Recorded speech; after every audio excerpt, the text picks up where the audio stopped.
Okay, so as we're settling in, I was reflecting back on the questions that we had teed up for the panel, and I'm sure you've noticed that the final question area, which is implementation mechanisms, the question reads, how to get from goals to corporate action, has been one that we did not get to in the first panel, and I don't anticipate that we're going to get to in the second panel.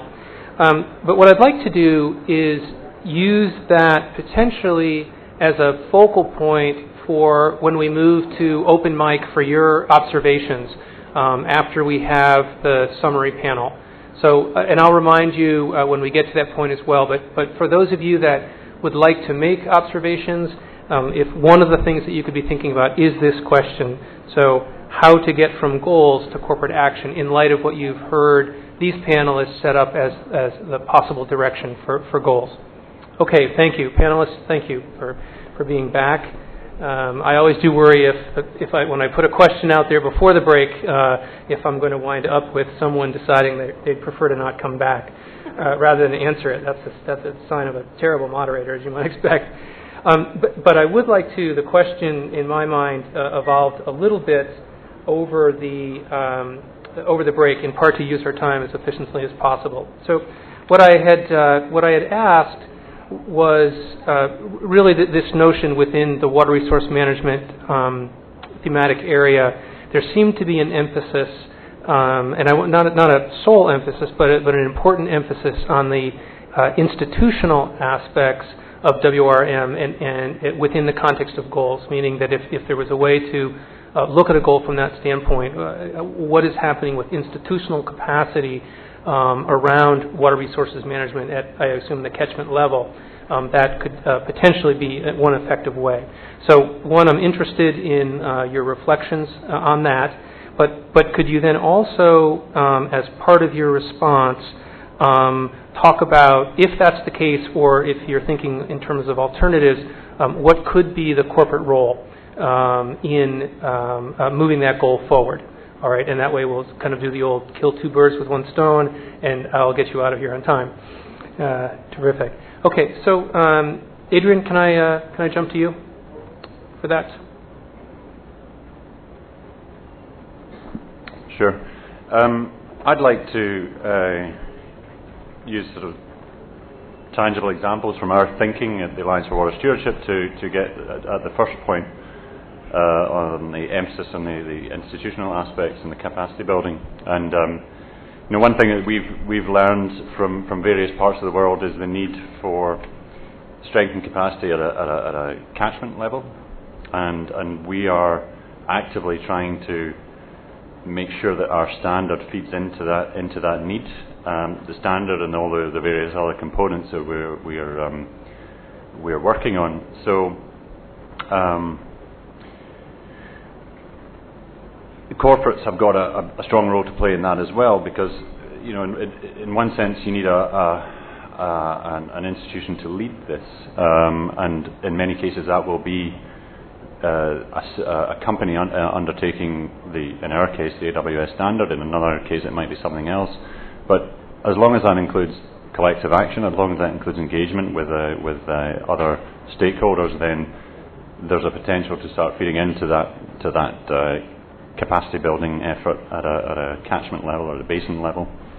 But let me just use another tangible example from a conversation I had just this lunchtime to illustrate another way this could work. Is a community-based project where our standard is going to be used by a community committee, essentially, and that the learnings from that, in the assumption that those learnings are good, are going to be taken then to policymakers, and those learnings might include, capacity building elements. So it doesn't automatically have to come from corporates. It can come from a whole variety of sources. But this is the CEO water mandate. Corporates obviously have a strong role to play, and I think one of the reasons in this we're here is to get a better sense of exactly what that should look like. What that should look like, in my opinion, just broad brush terms, is is definitely actively engaging with other sectors and other stakeholders and with each other. I think is the message we've been hearing today, and I think we probably all agree that private partnerships are as important as public-private partnerships. Good. Adrian, thank you. Leela, can I go to you next? Yes. You seem surprised. I know. Well, for some reason I just completely blanked. I'm sorry. I think, I'll start very quickly with the catchment level question, because I think, I felt like you pretty well captured what I was trying to suggest. But I did have quite a few conversations in the break about the difficulty of measuring institutional capacity, which was great because they really challenged me. I think just to clarify, it's not that inherently process is the goal. It's just that maybe the level of setting goals needs to be much more embedded in local context. So the institutions need to be there to set more tangible targets that actually make sense for the local context, rather than having a sort of a big international framework that puts one particular sort of volumetric or water quality target in place. So that's kind of trying to toe the line between the two aspects. In terms of the role of corporates, I think I was also having a conversation at break about the sort of this fact that we tend to put people into buckets.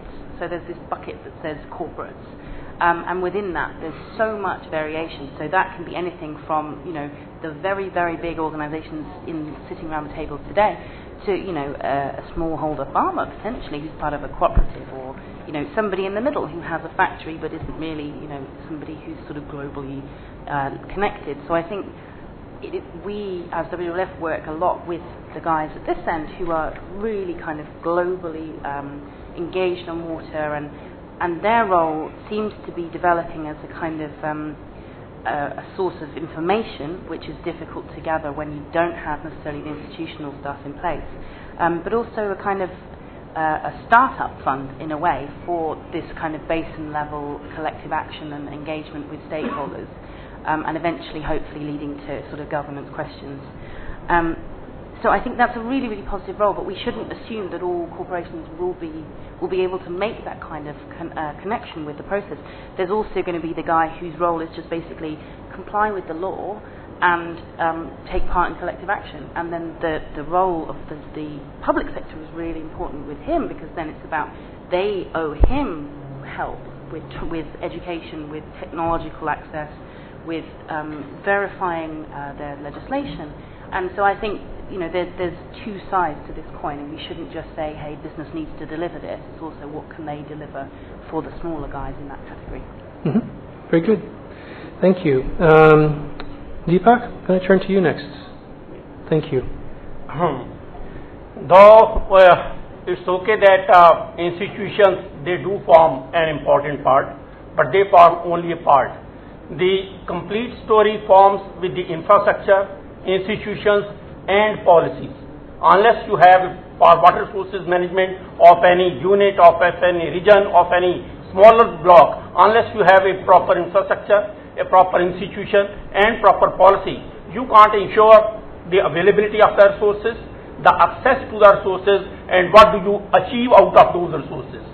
The water resources management, the three pillars of is that whether the resource is available to all the stakeholders at all the times when it is required, then whether everybody has got an access or a reasonable access, and third part is what do you achieve unless when you have that particular resource, whether it is agriculture, whether it is industry, whether it is anything, wash, anything, what do you achieve with that kind of a resource?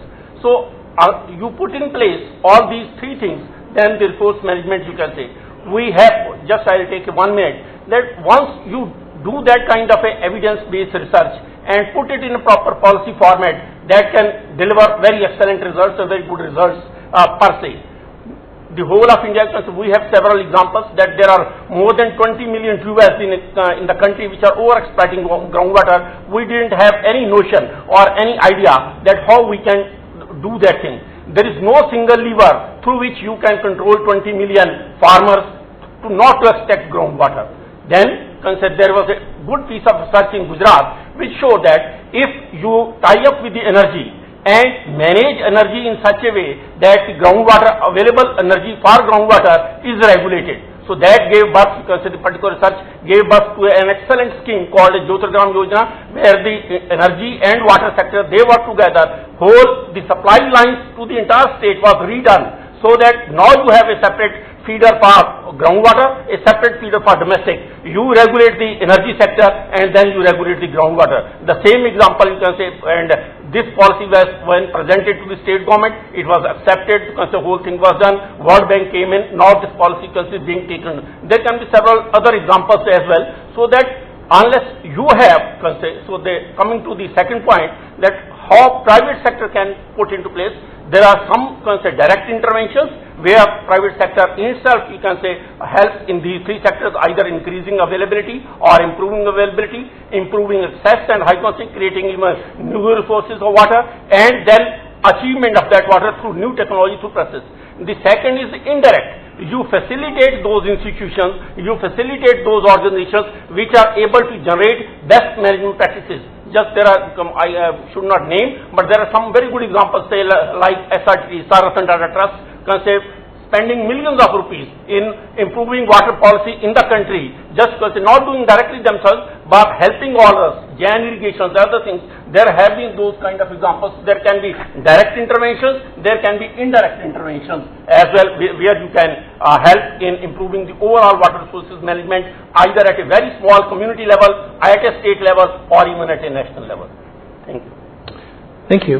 And just from a time standpoint, we'll need to wrap up here after, if we could, Bharat, have you respond to that question as well, and then we'll close the panel. I essentially see the role of private sector in three categories. One, as an investor, because that's where the key competence of the private sector really lies. Two, as a catalyst, and three, as a doer. And I distinguish between these three. Because when I look at some of the countries, their water distribution is a commercial model, which is something that may be a very tricky issue to address in India. But on the other hand, we also have, after the recent introduction of the new Companies Act, which is going to become an act soon, there is going to be a lot of emphasis on the private sector companies doing good for the community, and that's where I speak from.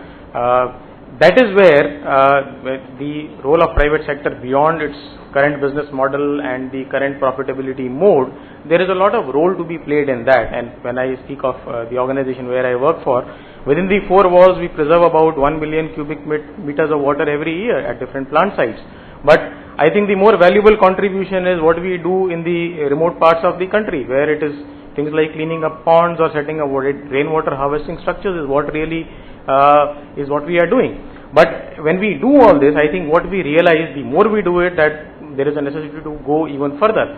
And the key challenge within that is the first, as we started, the awareness part of it, the capacity building issues related to it. There are no institutions to deliver into certain areas.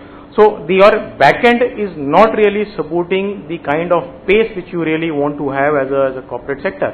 So these two things are entirely different to me. When I say there has also been a talk of having a national level water grid, which has been being discussed in the country for the last 50 years, and it still hasn't seen the light of the day. And that's what when I was speaking earlier, that's essentially the point which I wanted to harp on. An area like Chhattisgarh, which gets large amount of rainfall, the water just goes waste. You look at Kerala, the water just goes waste.